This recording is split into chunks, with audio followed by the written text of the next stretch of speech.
হাসরের মাঠে যখন জাহান্নামীরা জাহান্নামে প্রবেশ করবে, তখন জাহান্নামের আগুন তাদের শরীরকে পুড়তে চাইবে না। তখন জাহান্নামের প্রধান ফেরেশতা জাহান্নামের আগুনকে লাঠি দিয়ে পিটাতে থাকবে এবং বলবে, তাদেরকে পোড়াচ্ছ না কেন?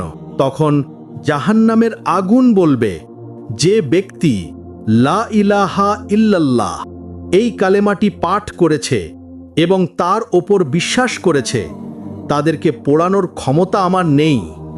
তখন আল্লাহ তাআলা সমস্ত মুসলমানদের ঘুম পাড়িয়ে দিবেন এবং জাহান্নামের যত শাস্তি রয়েছে এই ঘুমের ভেতর শেষ করে দিবেন এবং তাদেরকে জাহান্নাম থেকে মুক্তি দিয়ে জান্নাতে প্রবেশ করিয়ে দিবেন।